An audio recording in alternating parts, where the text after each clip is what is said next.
Last night I was jabbering about tempered tunings, not really knowing what I was saying, so I deleted that.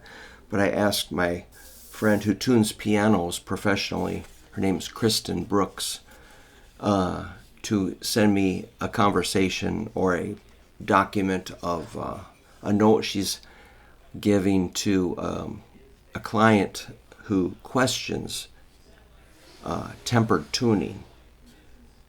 It's a younger girl that plays violin. She's really smart, and but she thinks tempered tuning is incorrect because it's not exactly.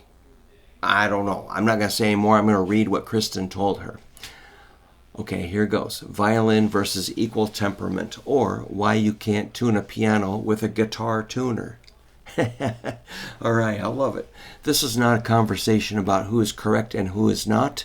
Pitch is never absolute. I think the key is to separate the ideas of pitch from temperament, and also to learn about stretch tuning, because a violinist is used to none of these being permanent, non-flexible things. Wow. A violin doesn't actually have one tuning. Every note you play can be adjusted slightly depending on what key you're in, what chord you're playing, who you're playing with, and a violin player does that automatically without thinking when they're accompanied by a piano, for example. A piano doesn't have the luxury.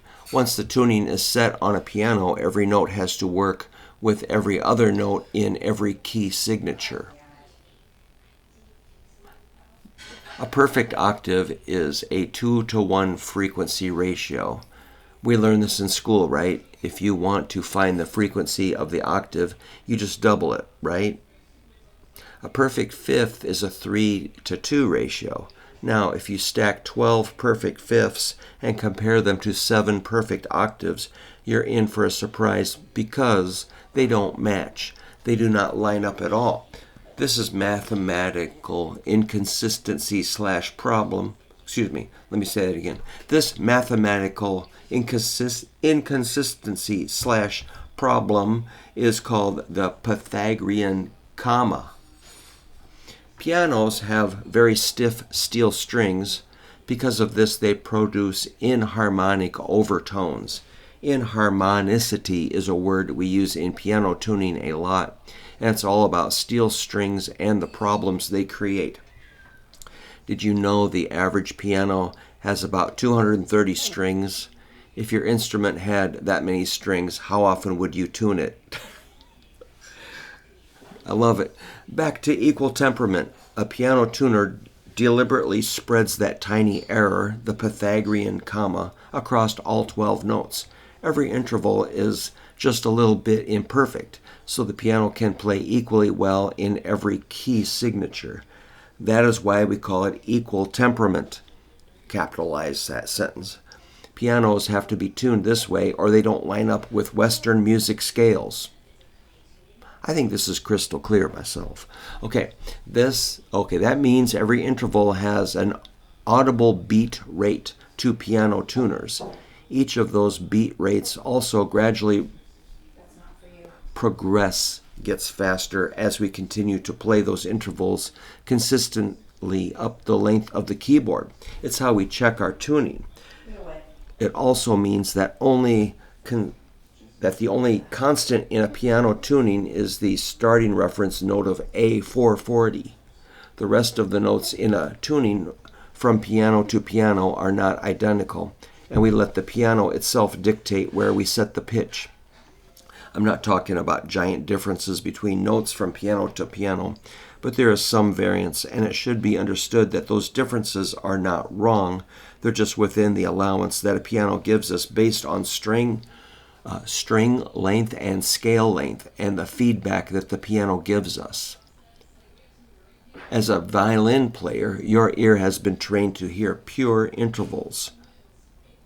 When you hear a major third, you're expecting the beatless third that you would naturally play on your violin. On a piano, that major third is intentionally wider than pure because of equal temperament. Likewise, the fifths are intentionally a little narrow instead of perfectly pure. If I tune the piano the way your ear wants to hear each individual interval, it would sound wonderful in exactly one key signature and awful in 20 others. Piano-specific issue. On top of equal temperament, piano strings aren't ideal strings because they're literally made of steel. They're stiff and their overtones don't line up perfectly with each other. So I also have to stretch the octaves. That's something a violin never needs because its strings behave more ideally and the player can adjust pitch continuously. Furthermore, a piano covers twice as many notes, spanning 7.5 octaves. An analogy that often clicks.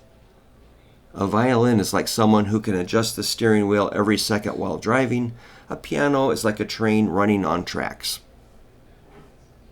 The violinist can make tiny corrections for every note and every chord. The piano has to have one fixed set of pitches that works reasonably well no matter where the music goes. It is a compromise by design. But I can hear it's wrong. You're absolutely hearing something different. You're hearing the compromises that are built into every well-tuned piano. Your ear has been trained to recognize pure intervals that make an equal-tempered piano function in all 24 keys, major and minor keys. We're listening for two very different things.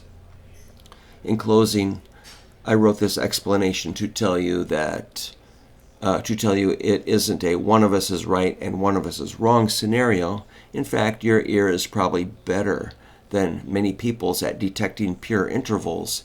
It just isn't judging the piano by the criteria a piano is designed to meet. When I'm tuning, I'm never asking myself, is this interval perfectly pure? Because if it is, my tuning will have to be done over. I'm asking, does this interval have exactly the right amount of impurity to fit inside the octave? I love this stuff. And I accomplish this with beat rates of intervals. A well-tuned piano is not a collection of perfect intervals, it is a very carefully balanced collection of slightly imperfect intervals that all fit together. That idea is often the biggest mental shift for musicians who come from instruments with flexible intonation. If you want to learn more about equal temperament and all the different interval checks we do, there are many books and articles about it. You can also ask ChatGPT why pianos can't be tuned to perfect intervals. Ask your violin teacher as well. The Pythagorean comma has been a known issue for musicians and those who hear perfect intervals. It was first discussed by Chinese mathematicians who wrote Nazi in 122 BCE. That's spelled Huainanazi. 12-tone equal temperament is the solution to the Pythagorean comma problem and why we tune the way we do.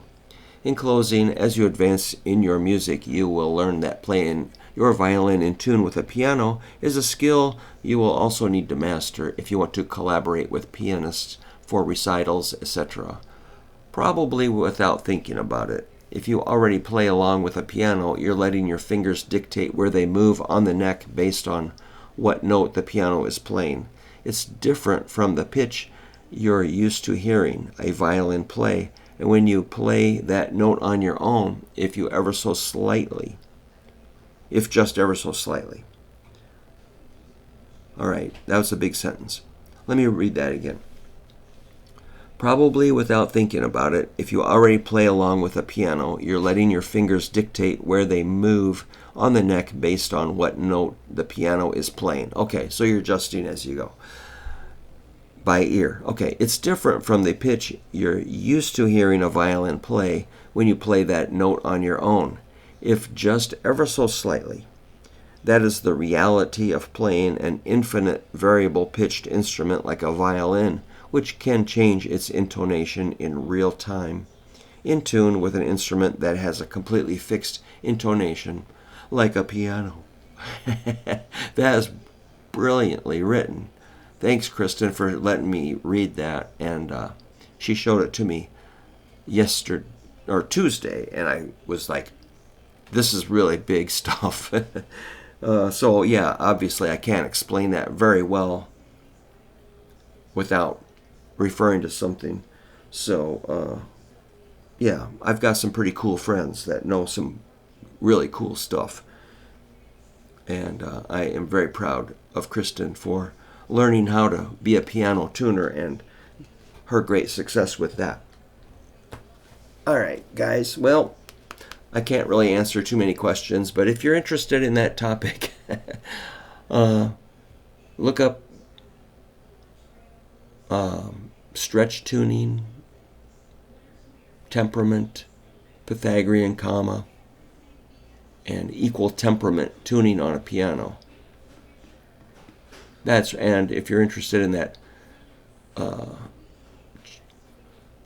the Chinese mathematicians who wrote the Huainanasi, Huainanazi. If you